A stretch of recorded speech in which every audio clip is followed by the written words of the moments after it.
Question number 14 है, fourth term of N AP is equal to 3 times its first term. Fourth term किसी AP का इक्वल है 3 times उसके फर्स्ट टर्म से, and seventh term exceed twice the third term by 1। और जो seventh term है वो थर्ड टर्म के ट्वाइस से 1 ज़्यादा है। Find the first term and common difference. हमें फर्स्ट टर्म निकालना है और कॉमन डिफरेंस फाइंड करना है। तो हमें फोर्थ टर्म दे रखा है 3 टाइम्स फर्स्ट टर्म, तो फोर्थ टर्म इक्वल है 3 टाइम्स फर्स्ट टर्म के, and seventh term exceed twice of third term by 1। और जो सेवंथ टर्म है वो थर्ड टर्म के ट्वाइस से 1 ज़्यादा है, ये हमें दे रखा है। अब A4 क्या होता है, A plus 3D equal to 3A, and A7 क्या होता है, A plus 6D equal to 2। A3 क्या होता है, A प्लस 2D प्लस 1। अब ये है 3D इक्वल टू 3A, इधर आके A माइनस का हो जाएगा, तो 3D इक्वल टू 2A। तो यहाँ से D की वैल्यू हो गई 2A अपॉन 3। अब ये है A plus 6D equal to 2 के मल्टीप्लाई करेंगे 2A प्लस ये हो जाएगा 4D प्लस 1। अब ये 6D है, इधर आके 4D माइनस का हो जाएगा इक्वल टू 2A, इधर आके A माइनस का हो जाएगा प्लस 1। ये हो जाएगा 2D इक्वल टू ये हो जाएगा A प्लस 1। अब D की वैल्यू यहाँ पुट करते हैं, 2 इंटू में 2A upon 3 equal to A plus 1। अभी हो जाएगा 4A upon 3 equal to A plus 1।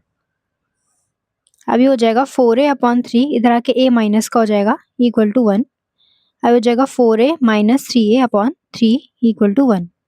4 minus 3 1, तो A अपॉन 3 इक्वल टू 1। यहाँ से A की वैल्यू आ गई 1। अब D की वैल्यू फाइंड करेंगे, A की वैल्यू यहाँ पुट करेंगे 2 इंटू में 1 अपॉन 3, तो 2 अपॉन A की वैल्यू 3 आ गई, 3 इंटू में 1 3, तो यहाँ पर 3 पुट करेंगे, 3 से 3 कैंसिल, ये हो जाएगा 2। तो हमें D की वैल्यू मिल गई है 2 और हमें A की वैल्यू मिल गई है 3। हमें ये पूछा था कि फर्स्ट टर्म क्या है, फर्स्ट टर्म 3 है, और कॉमन डिफरेंस क्या है, कॉमन डिफरेंस 2 है। अब क्वेश्चन नंबर 15 में हमें फाइंड करना है, क्या दे रखा है 15 में, the sum of second term and seventh term of an AP is 30। Sum दे रखा है second term and seventh term AP का 30, 15th टर्म 1 कम है ट्वाइस ऑफ 8 टर्म के ट्वाइस से 1 कम है 15 टर्म। हमें फाइंड करना है AP। क्वेश्चन नंबर 15, तो हमें पहले दिया है sum of second term and seventh term, कितना है, सम 30 है, एंड हमें क्या दे रखा है, जो 15th टर्म है वो 8th टर्म के ट्वाइस से भी 1 कम है। ये दोनों हमारी इक्वेशन बन गई है क्वेश्चन के अकॉर्डिंग। अब A2 क्या होता है, A plus D plus A7 क्या होता है, A plus 6D equal to 30।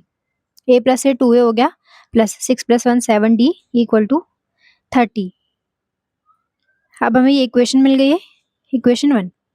अब A15 क्या होता है, A plus 14D equal to 2। A8 क्या होता है, A प्लस 7D माइनस 1। तो A plus 14D equal to 2 की मल्टीप्लाई करेंगे 2A प्लस 14D माइनस 1। अब ये 14D कैंसिल हो जाएगा, ये इधर आके 1 प्लस का हो जाएगा इक्वल टू 2A, A इधर आके माइनस का हो जाएगा 1 इक्वल टू A। A की वैल्यू हमें 1 मिल गई है। अब हम A की वैल्यू यहाँ पुट करेंगे, 2 इंटू में 1 plus 7D equal to 30। 7D equal to 30, इधर आके ये 2 माइनस का हो जाएगा, 7D इक्वल टू ये हो जाएगा 28, D इक्वल टू 28 अपॉन 7, तो D इक्वल टू 4। D की वैल्यू हमें 4 मिली और A की वैल्यू हमें क्या मिली है, 1। अब हमें AP फाइंड करनी है, तो AP क्या होती है, A प्लस D, फिर इसमें दोबारा D ऐड हो जाएगा, A plus D plus D, A plus 2D, ऐसे ही AP चलती रहेगी। फर्स्ट टर्म A है 1 है, अगला आप D ऐड करेंगे तो 5, फिर 5 में वापस से D ऐड करेंगे, 5 4 9 हो जाएगा, तो ये हमारी हो गई AP। 16th क्वेश्चन में बोला है, in an AP if mth term is n। कोई AP है, उसका mth टर्म n है और nth टर्म m है। हमें शो करना है कि जो rth टर्म आएगा वो m plus n minus r आएगा। तो क्वेश्चन में mth टर्म n दे रखा है, mth टर्म क्या होता है, a plus m minus 1 into में r इंटू में d इक्वल टू n। तो ये हमें n दे रखा है। एंड अब an क्या होता है, a plus n minus 1 into में d इक्वल टू m। तो ये हमें क्वेश्चन में गिवन है दोनों कंडीशंस, इन दोनों का यूज करते हैं और a और d की वैल्यू फाइंड करते हैं। a plus m minus 1 into में d n है और सेकेंड इक्वेशन है a plus n minus 1 into में d m है। सब्ट्रैक्ट करते हैं, ये कैंसिल हो जाएगा। m माइनस 1 इंटू में d, ये क्या हो जाएगा, m इंटू में d माइनस d, ये क्या हो जाएगा माइनस n इंटू में d और माइनस d इक्वल टू हो जाएगा n minus m। m d minus d minus n d हो जाएगा minus minus plus d equal to n minus m। ये कैंसिल, प्लस माइनस है। अब यहाँ से m माइनस n और d कॉमन आएगा तो m माइनस n बचेगा। इन दोनों में से d कॉमन लिया है तो यहाँ पर m बचा, यहाँ पे n बचा, equal to n minus m। d equal to n minus m upon m minus m, ये अपॉन में आ गया। अब यहाँ से माइनस बाहर लेते हैं तो ये m माइनस n बनेगा, माइनस का m और प्लस का n बनेगा, ये हो जाएगा m माइनस n। अभी दोनों कैंसिल तो माइनस 1, d की वैल्यू हमें क्या मिल गई है, माइनस 1 मिल गई है। अब इसमें पुट कर लेते हैं a plus m minus 1 into में d इक्वल टू n, किसी में पुट कर सकते हैं, d की वैल्यू माइनस 1 पुट कर रहे हैं। a plus m minus 1 into में यहाँ पर माइनस 1 हो गया इक्वल टू n। a अब माइनस 1 मल्टीप्लाई करेंगे तो ये माइनस का हो जाएगा माइनस m और ये प्लस का हो जाएगा प्लस 1 इक्वल टू n। हमें a की वैल्यू चाहिए, a की वैल्यू क्या हो जाएगी n, इधर आके प्लस m और ये माइनस 1, तो हमें a की वैल्यू मिल गई है और ये हमें d की वैल्यू मिल गई है। अब हमें ए आर शो करना है कि m plus n minus r है। ए आर क्या होता है, a plus r minus 1 into में d। a की वैल्यू पुट करेंगे m plus n minus 1 plus r minus 1, d की वैल्यू पुट करेंगे माइनस 1, हो जाएगा m plus n minus 1, minus 1 की मल्टीप्लाई करेंगे तो ये माइनस का आर हो जाएगा और ये प्लस का 1 हो जाएगा, माइनस 1 प्लस 1 कैंसिल, तो m plus n minus r बचा और यही हमें शो करना था कि ए आर क्या आएगा, m plus n minus r आएगा। 17 क्वेश्चन है, ये एपी है हमारे पास। कौन सी टर्म 84 ज्यादा होगी 13 टर्म से, ये पूछा है। तो लेट कर लेते हैं कोई nth टर्म है जो कि अपने 13 टर्म से 84 ज्यादा होगी। अब वो कौन सी टर्म है वो हमें फाइंड करनी है। ये हो जाएगा n माइनस 1 इंटू में d इक्वल टू a 13 क्या हो जाएगा 12d प्लस 84, a की वैल्यू क्या है 3, 3 प्लस n माइनस 1 इंटू में d की वैल्यू क्या है 10 माइनस 3 7, a की वैल्यू 3 प्लस 12, ये हो जाएगा 7 प्लस 84, n माइनस 1 इंटू में 7, ये 3 से 3 कैंसिल, इक्वल टू हो जाएगा 84 प्लस 84, n माइनस 1 इंटू में 7 equal to 168, n minus 1 equal to 168 upon 7, n minus 1 equal to ये 24 होगा, n इक्वल टू 24 इधर आके प्लस 1, तो n इक्वल टू 25। तो जो 25th वाली टर्म होगी वो 13 टर्म से 84 ज़्यादा होगी। नेक्स्ट कॉन्सेप्ट है, अगर हमारे पास कोई एपी है तो उसके जो टर्म्स हैं वो इंक्रीजिंग ऑर्डर में होंगे। अगर डी क्या है पॉजिटिव है तो टर्म्स इंक्रीजिंग ऑर्डर में होंगे, मतलब एपी के टर्म्स जो है वो इंक्रीज करते रहेंगे। अगर डी नेगेटिव हुआ तो एपी के टर्म्स जो है वो डिक्रीज करते रहेंगे। डी अगर 0 होता है तो सारे ही टर्म्स सेम होने वाले हैं, क्योंकि a plus n minus 1 into में d है। अगर d 0 हो गया तो ये पूरा टर्म 0, तो हमारे पास सारा टर्म जो है वो रिपीट करता रहेगा, सिर्फ a बचेगा तो a आता रहेगा। नेक्स्ट है sum of first and terms of N AP. अभी मैंने एपी लिख दी, पहला टर्म ए है, अगला ए में डी ऐड कर दिया, फिर ए प्लस डी में डी वापस ऐड कर दिया तो ए प्लस 2d, ए प्लस 3d, एन तक हमने लिख दिया पूरा एपी।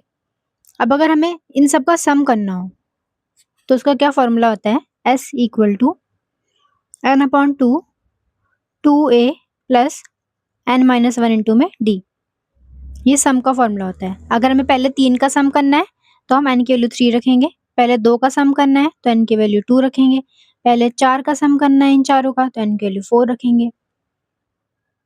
एक और फॉर्मूला होता है s equal to n upon 2a plus l।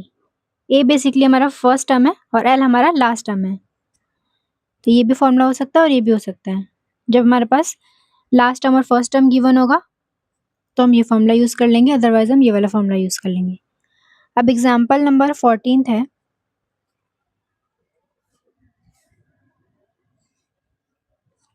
Find the sum of first 10 terms of N AP. ये एपी है, इसके पहले 10 टर्म्स का सम फाइंड करना है।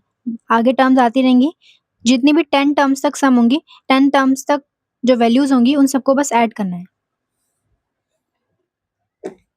तो हमें एपी दे रखा है 8 4 0 -4 -8। अब हमें पहले 10 का सम फाइंड करना है, तो n की वैल्यू क्या है 10। सम का फॉर्मूला क्या है, ये वाला। हमें फर्स्ट टर्म दे रखा है बट लास्ट टर्म नहीं दे रखा, तो हम ये वाला फॉर्मूला यूज करेंगे। s equal to n upon 2a plus n minus 1 into में d। s 10 फाइंड कर रहे हैं हम, यहाँ पर ऐसा लिख सकते हैं कि हम पहले 10 का फाइंड कर रहे हैं सम। इक्वल टू 10 अपॉन 2 इंटू में a की वैल्यू क्या है 8 प्लस n की वैल्यू 10 है, 10 माइनस 1, d की वैल्यू क्या है 4 माइनस 8, माइनस का 4, ये हो जाएगा 5, ये हो जाएगा 16 प्लस ये हो जाएगा 9 इंटू में -4, 5, ये हो जाएगा 16 माइनस 36, 5, ये हो जाएगा माइनस का 20, ये हो जाएगा 100, वो भी माइनस का। तो पहले 10 टर्म्स का सम जो आया है इस एपी का, वो आया है माइनस का 100। नेक्स्ट क्वेश्चन है 16th example 15th। Find the sum of first 40 terms. पहले 40 टर्म्स का सम फाइंड करना है। फोर्थ टर्म 8 है और सिक्स्थ टर्म 10 है।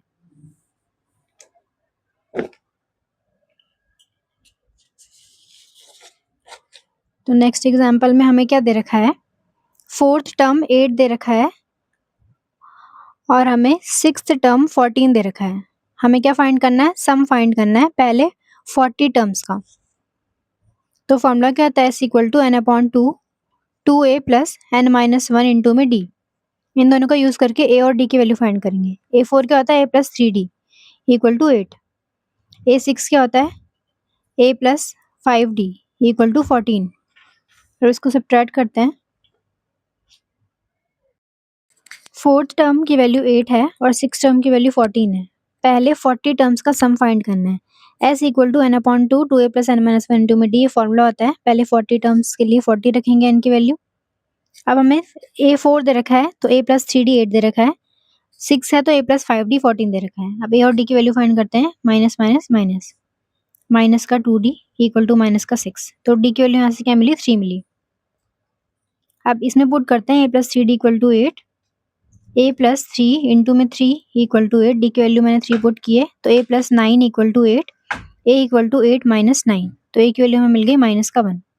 अब इसमें पुट करेंगे s इक्वल टू 40 का सम फाइंड करना है तो 40 अपॉन 2 इंटू में a की वैल्यू -1 प्लस 40 माइनस 1 इंटू में d की वैल्यू 3 इक्वल टू, ये हो गया 20, ये हो गया -2 प्लस 39 इंटू में 3, ये हो गया 20 -2 प्लस ये 117 हो जाएगा, 20 इंटू में इनको माइनस करेंगे 115, ये हो जाएगा 2300। तो हमें सम मिल गया 2300 पहले 40 टर्म्स का। एग्जाम्पल 16 में ये हमें एपी दे रखा है। इसमें हमें पहले तो नंबर ऑफ टर्म्स बताने की कितने टर्म्स हैं टोटल, फिर हमें सम ऑफ ऑल द टर्म्स, सबका ही सम कर देना है।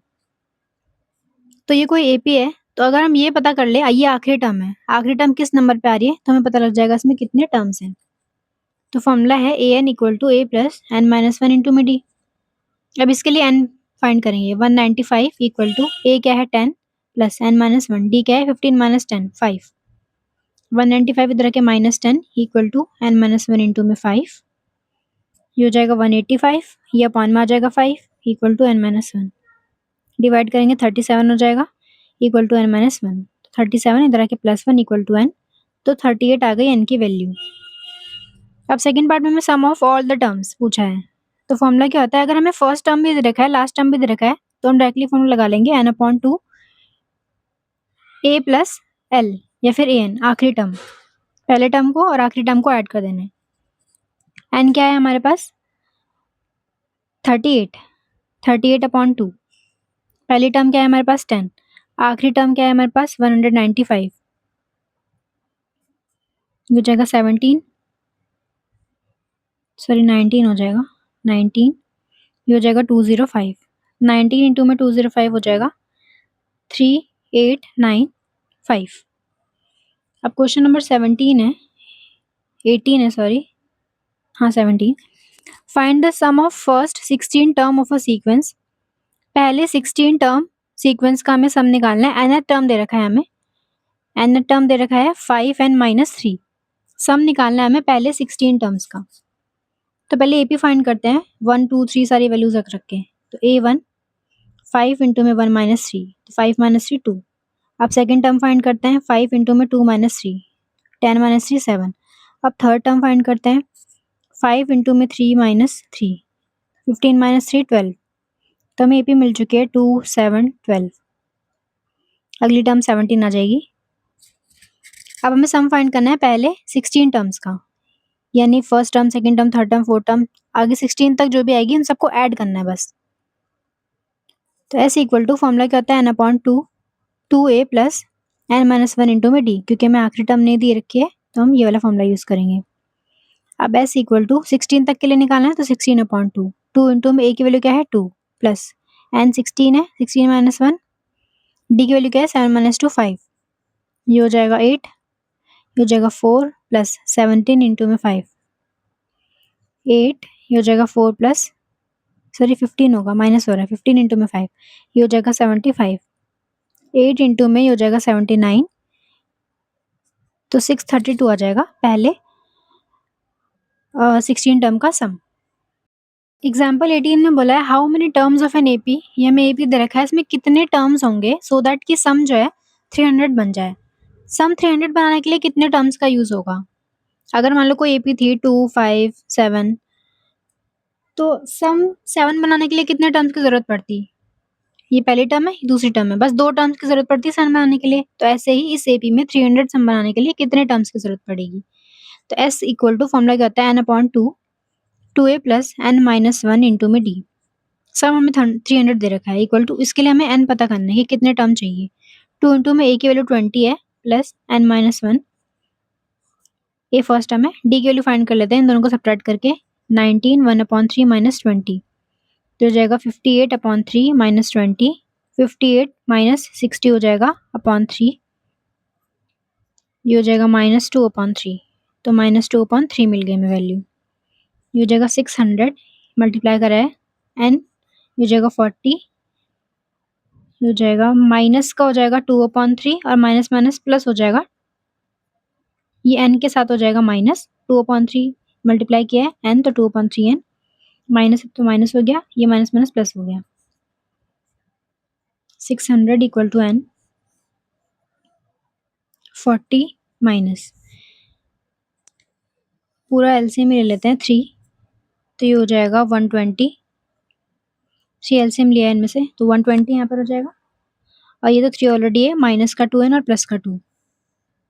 अब ये हो जाएगा 1800 मल्टीप्लाई किया वापस से 600 इंटू में 3 इक्वल टू n, ये 120 है और ये 2 है, तो हो जाएगा 122, दोनों प्लस प्लस के हैं, minus 2n। 1800 equal to 122n और ये हो जाएगा माइनस 2n स्क्वायर, तो 1800 माइनस 122n ये plus 2n square equal to 0। पहले पी वाली टर्म लिख लेते हैं, 2n स्क्वायर माइनस 122n फिर प्लस 1800 इक्वल टू 0। 2 से डिवाइड कर देते हैं, n square minus 61n plus ये हो जाएगा 900 इक्वल टू 0। अब इसको सॉल्व करेंगे तो वैल्यू आ जाएगी n की, ये क्वाड्रेटिक इक्वेशन बन चुकी है, तो वैल्यू हमें n की मिलेगी 25 और 36। 2 नंबर चाहिए, मल्टीप्लाई करके 900 और प्लस करके क्या चाहिए हमें 61 चाहिए, तो 25 और 36 है वो 2 नंबर्स, तो हमें n की वैल्यू या तो 25 मिल जाएगी या तो 36 मिल जाएगी, जिससे कि सम हमें क्या मिल जाएगा 300 मिल जाएगा सम।